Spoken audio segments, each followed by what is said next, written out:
வீட்டில் ரொம்ப நாளாக நல்ல காரியம் நடக்காது, போராடிட்டு கிடப்போம். ஆண்டவரை ஆண்டவரை ஆண்டவர்னு ஆண்டவர் சிங்காசனத்தை வச்சு ஆட்டுவோம். ஆட்ரா கொடுக்குற வரைக்கணும். ஆண்டவர் கொடுத்துட்டாரு வச்சுக்கோ, டாட்டா பாய் பாய் சொல்லிடுவோம். ஆண்டவருக்கு ஜெயம் கொடுத்துட்டார், இனிமே அவருக்கு என்னத்தை பார்க்கறது? ஜெயத்தை சந்தோஷம் கொண்டாடிட்டு இருப்போம். நம்ம எத்தனை வாரமாக கொண்டாடுறோம், மாத கணக்கில் கொண்டாடுவோம் நாங்கள். ஜெயம் ஒரு வாழ்க்கையில் பின்மாற்றத்தை உண்டு பண்ணும். 2 நாளாகம புஸ்தகம் 25வது அதிகாரம். அமாத்சியா அப்படி சொல்லி ஒருத்தன் இருக்கிறான். 1வது வசனம் படி. அமத்சியா 25ஆம் வருஷத்திலே ராஜாவாகி 29 வருஷம் எருசலேமில் அரசாண்டார். இவரு 25வது வருஷத்துல ராஜாவானார். 29 வருஷம் இவர் எருசலேம்ல ராஜாபாரம் பண்ணினார், அரசாண்டிட்டு இருந்தார். இப்போ இவர் ராஜாவான பிறகு, இவன் யூதா தேசத்து ராஜா தான். அந்த 10 கோத்திரம் இருந்துச்சு எருசலேம், அதுக்கு ராஜா கிடையாது. 2 கோத்திரம், பெஞ்சமின் கோத்திரமும் யூதா கோத்திரத்துக்கு ராஜா. இவங்க கிட்ட இந்த ஏதோமியர் சண்டைக்கு வந்தாங்க. ஏதோமியர் இவங்ககிட்ட சண்டைக்கு வந்தாங்க. 14வது வசனம். அமத்சியா ஏதோமியரை முறியடித்தான்னு சொல்லி இருக்குது. இப்போ ஏதோமியர் யாரு? ஏதோம் அப்படி சொன்னா ஏசா, யாக்கோபுடைய அண்ணன். அவனுடைய வம்சத்துல வந்த அத்தனை பேரும் ஏதோமியர்கள். ஏதோம் அப்படி சொன்னா சிவந்து, அதான் சிவந்தவன் அப்படின்னு அர்த்தம். அப்போ ஏதோமியர்கள் என்ன செய்தாங்க? இவனுக்கு விரோதமா சண்டைக்கு வந்தாங்க. சண்டைக்கு வந்த உடனேயும் இப்போ இவர் என்ன செய்தார்? ஏதோமியர்கள் நிறைய பேர் இருக்கிறாங்க, பராக்கிரமசாலிகள், வெறி பிடிச்ச மாதிரி சண்டை போடுவாங்க, பல காரியங்கள் செய்வாங்க. அதனால இவன் பயந்தான். பயந்ததுனால என்ன பண்ணா, இவன் போய் எப்ராஹிம் ஆட்களையும் இஸ்ரவேல் 10 கோத்திரத்தையும் கூப்பிட்டு 100 வெள்ளி தாளந்து பணம் கொடுத்து கூலி பேசலாம். 100 வெள்ளி தாளந்து பணம் கொடுத்து கூலி பேசலாம். யோசித்து பாருங்க, ஒரு தாளந்து 3000 வெள்ளிக்காசு. ஒரு தாளந்து எவ்வளோ? 3000 வெள்ளிக்காசு. 100 தாளந்து வெள்ளி அப்படின்னா அது எவ்வளோ பாருங்க, 32 கிலோ தான் ஒரு தாளந்து. அப்போ 100 தாளந்து வெள்ளி அவங்களுக்கு கூலி பேசினான். லட்சக்கணக்கில் ஜனங்களை, பராக்கிரமசாலிகளை கூப்பிட்டு வந்தான். இந்த ஏதோமியரை காலி பண்ணலாம் அப்படி சொல்லி இப்படி கூட்டிட்டு வந்து 100 தாளந்து கொடுத்துட்டான். இப்போ 100 தாளந்து சம்பாதிக்கிறதுக்கு இவன் என்ன பண்ணியிருக்கணும்? ஜனங்கிட்ட போய் வசூல் பண்ணியிருக்கணும். இப்போ நம்மளுக்கு அந்த மாதிரி அவன் என்ன செய்தான்? எல்லாத்துக்கும் வரி போட்டு வரியை பிடுங்கலாம். ஏன்னா யுத்தம் வந்துடுச்சு, நமக்கு செலவு பண்ணணும், நீங்கள் கொடுத்து தான் ஆகணும்னு சொல்லி எல்லாத்தையும் 100 தாளந்து வெள்ளி வாங்கிட்டேன். 100 தாளந்து வாங்கினான். இப்போ 100 தாளந்து வாங்கணும் போது இப்போ அந்த இஸ்ரவேல் ஜனங்கள் 10 கோத்திரத்துக்கு ரேட்டு பேசி கொடுத்துட்டான். அவங்க 100 தாளந்து வாங்கிட்டு சண்டைக்கு வந்துட்டாங்க. இவங்க கூட சப்போர்ட்டுக்கு வந்தாங்க. இப்படி சப்போர்ட்டுக்கு வரும்போது திடீர்னு ஒரு தேவன் தீர்க்கதரிசி அனுப்புனார், ஒரு தீர்க்கதரிசியை. ஏன்னா அவங்க பின்மாற்றத்தில் இருக்கிறாங்க. இவர் ஓரளவுக்கு நல்லது செய்து கடவுள்கிட்ட நல்ல அபிப்பிராயத்தை வாங்கிட்டார். 2வது வசனம். அவன் கர்த்தரின் பார்வைக்கு செம்மையானதை செய்தான், ஆனாலும் முழு மனதோட அப்படி செய்யவில்லை. ஆண்டவர் பாருங்க, முழு மனதோட கர்த்தருக்கு நல்லது செய்யல, ஆனா ஓரளவுக்கு கர்த்தருடைய பார்வையில நல்லது செய்தான்.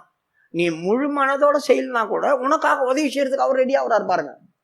எப்படிப்பட்ட பாருங்க ஆண்டவர், நம்முடைய ஆண்டவர் எப்படிப்பட்டவர் பாருங்க. நான் முழு மனதோட கடவுளுக்கு இதை செய்யணும் அப்படின்னு செய்யல, ஆனாலும் அவர் பார்வைக்கு சிலதை நல்லது செய்வேன். ஆனா முழு விருப்பம் இல்லை, செய்து ஆகணுமே, ஆண்டவருக்காகச்சே அதனால செய்தேன். அதை கூட ஆண்டவர் பெருசா நினைக்கிறார். முழு மனதோட செய்யல, ஆனாலும் எனக்காக செய்தான் இல்லையா, அதனால இவனுக்கு நான் உதவி செய்யணும், சப்போர்ட் பண்ணி ஆகணும் அப்படி சொல்லி ஆண்டவர் முடிவு எடுக்கிறார். இப்போ ஒரு தேவ மனுஷனை ஆண்டவர் அனுப்பினார். 7வது வசனம். தேவனுடைய 6ல படி. இஸ்ரவேலிலும் லட்சம் பராக்கிரமசாலிகளை 100 தாலந்து வெள்ளி கொடுத்து கூலிக்கு அமர்த்தினான். தேவனுடைய மனுஷன் ஒருவன் அவனிடத்தில் வந்து, ராஜாவே, இஸ்ரவேலின் சேலை உம்முடனே வரலாகாது, கர்த்தர் எப்ராஹிமின் சகல புத்திரராகிய இஸ்ரவேலரோடும் இருக்கவில்லை. இவங்க கூட ஆண்டவர் இல்ல, இந்த 10 கோத்திரத்தை கூட கர்த்தர் இல்ல, அவங்கள நீ கூட்டு வந்திருக்கிய. இவங்க வந்தாவே கடவுளுக்கு கோபம் வரும், ஆண்டவருக்கு கோபம் வரும். அதனால இவங்களால ஆண்டவர் போயிடுவார் உன்னை விட்டுட்டு. நீ ஆண்டவருக்கு முழு மனசோட செய்யலனா கூட ஓரளவுக்கு கடவுளுக்காக செஞ்ச இல்லையா, அதனால என்ன பண்ற, கர்த்தர் உனக்கு உதவி செய்ய கண்டிப்பா வருவார், இவங்களை அமுச்சு விட்டுரு அப்படி சொல்றாங்க. அந்த 1,00,000 பேரை அனுப்பிடு அப்படி சொல்றாங்க. என்னங்க, நான் 3-4 மாசமா வீடு வீடா போய் கலெக்ஷன் பண்ணி எல்லாருக்கிட்டையும் பணத்தை அடிச்சு பிடுங்கி 100 தாளந்தை சேர்க்கறதுக்கு எவ்வளோ கஷ்டப்பட்டேன் தெரியுமா? 100 தாளந்தை சேர்த்து கொடுத்து அவங்கள கூலிக்கு பேசியிருக்கேன். இப்போ அப்பயும் சொல்ல வேண்டியதானே, 100 தாளந்து கொடுத்து அவங்க கூப்பிடுறதுக்கு முன்னாலே சொல்லியிருக்கலாம் இல்லையா? 100 தாளந்து கொடுத்த பேர் இப்போ அவங்கள அனுப்புன்னு சொல்கிறா. அப்போ 100 தாளந்துக்கு நான் எங்கே போகிறது? அவங்க திருப்பி கொடுக்க மாட்டாங்களே எனக்கு. அப்படி சொல்லணும். கீழே படிமா 8வது வசனம். போக மனதா இருந்தால் நீர் போம், காரியத்தை நடத்தும், யுத்தத்திற்கு திடன் கொண்டு நில்லும். தேவன் உம்மை சத்ருவுக்கு முன்பாக விழப்பண்ணுவார், ஒத்தாசை செய்யவும் விழப்பண்ணவும் தேவனாலே கூடும் என்றான். அப்பொழுது அமத்சியா, அப்படியானால் நான் இஸ்ரவேலின் சேனைக்கு கொடுத்த 100 தாலந்திற்கு செய்ய வேண்டியது என்ன என்று. அவனுக்கு நான் 100 தாலந்து கொடுத்தேன். அவ்வளோ பணமாச்சே. ஒரு தாளந்தே 32 கிலோ. அப்படி சொன்னா 100 தாளந்து எவ்வளோ ஆச்சு? ஒரு தாளந்தே 300 வெள்ளிக்காசுனா 100 தாளந்து எவ்வளோ? அவங்களுக்கு அவ்வளோ பணம் கொடுத்துருக்குறான். அந்த பணம் வேஸ்ட்டாக போயிடுமே. 100 தாளந்து என்ன திருப்பி கொடுக்க மாட்டானுங்களே, நான் என்ன பண்ணுறது? இப்போ அந்த தீர்க்கதரிசி நான் சொல்கிறான், 100 தாளந்து போனால் என்னையா, உனக்கு அதை விட அதிகமாக தேவன் கொடுக்கக்கூடும். நீ யுத்தம் பண்ண போகிற இடத்துல நிறைய உனக்கு கிடைக்கலாம். அதனால் நீ அவங்கள அமுச்சு விட்டுரு அப்படி சொல்கிறான். இப்போது இவனுடைய இருதயம் கர்த்தரை சார்ந்து இருந்துச்சு. ஏன்னா அவன் முழு மனசான கர்த்தருக்கு பயந்தான் இல்லையா? கர்த்தருக்கு ஓரளவுக்கு நல்லது செய்தான் இல்லையா? அதனால் 1,00,000 பேரை கூப்பிட்டு வாங்குங்க ஐயா, இந்த ஒரு பிரச்சனை, அதனால் நீங்கள் தயவுசெய்து யுத்தத்துக்கு வேணாம், அந்த 100 தாளந்தை எடுத்துங்க, நீங்களே பங்கு போட்டுங்க, நீங்கள் போங்க, ப்ளீஸ் போங்க, உங்கள் ஊருக்கு போய் சேர்ந்துருங்க அப்படி சொல்லிட்டான். அவங்களுக்கு ரொம்ப கோபம். எவ்வளோ தைரியம்தான், எங்களை வர வச்சு திருப்பி அனுப்புவோம் நீ அப்படி சொல்லி அவங்க ஒரு ஊரையே போய் கொள்ளை அடிச்சுட்டு போயிட்டாங்க. கொளுத்தி விட்டு கொள்ளை அடிச்சுட்டு போயிட்டாங்க. பெரிய பிரச்சனை. இப்போ இவன் என்ன பண்ணான், போய் அந்த ஏதியமரை முடியடிச்சான். ஏதியமரை அடிச்சு நாசம் பண்ணிட்டான். கர்த்தர் இவன் கூட இருந்தார்.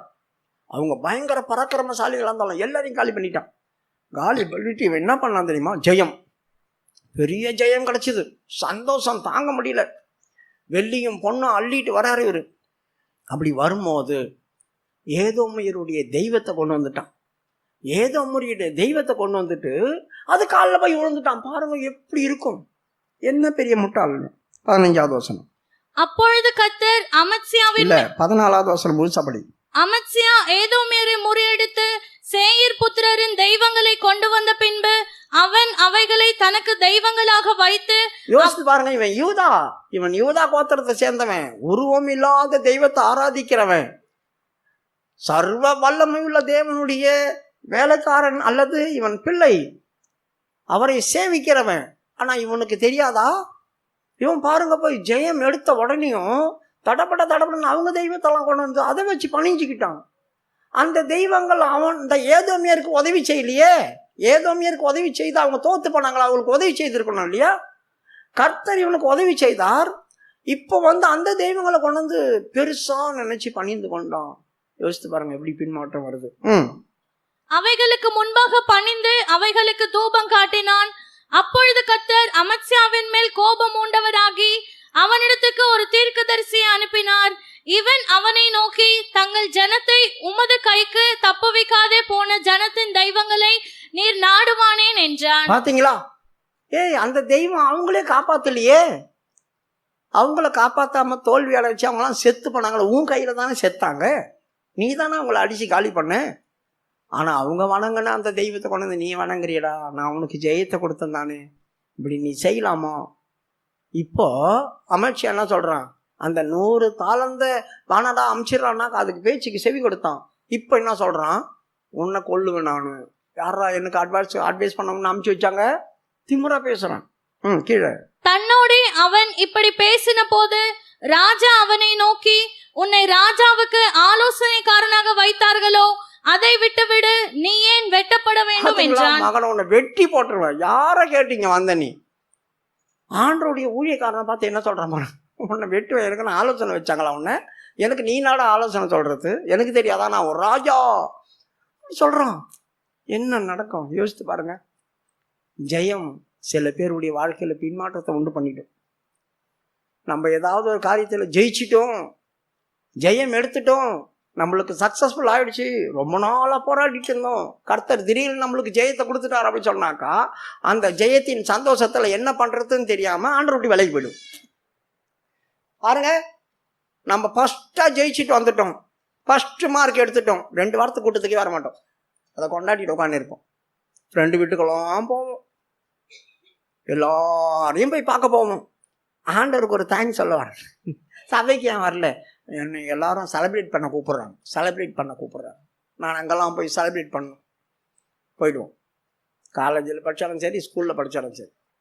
அப்போ என்ன பண்ணணும், வியாதியாக இருந்தாலும் ஆண்டவர் சில நேரத்தில் சுகம் கொடுக்காம நீடிய பொறுமை உள்ளவரை எது காத்திருக்காருன்னா, உனக்கு கொடுத்துட்டேன்னாக்கா நீ வெளியே போயிடுவே, அதனால் நீ இதிலேயே இருக்கிறதுனால என் காலடியிலேயே இருப்பேன், அதனால் இப்படியே இரு, ஆண்டவரே எனக்கு சுகத்தை மட்டும் கொடுத்துடாத. நான் அப்படி தான் சொன்னேன், நான் இப்படியே இருந்துட்டு உன்னை ஸ்தோத்திரம் பண்ணி துதிச்சுக்கிட்டே இருக்கிறேன், எனக்கு பெரிய காரியத்தை நீ செஞ்சிடாத, அதே என் ஜீவியத்தில் பின்மாற்றத்தை கொண்டு போயிடுச்சுன்னா. அதனால் சில பேருக்கு ரொம்ப நாள் கர்த்தர் தாமதிச்சுட்டு இருக்காரு, இவன் செய்ய மாட்டுறாரு, ஏன் செய்துட்டார் அப்படி சொன்னால் அடுத்தது நம்ம என்னவா மாறுவோம்னு அவருக்கு தான் தெரியும்.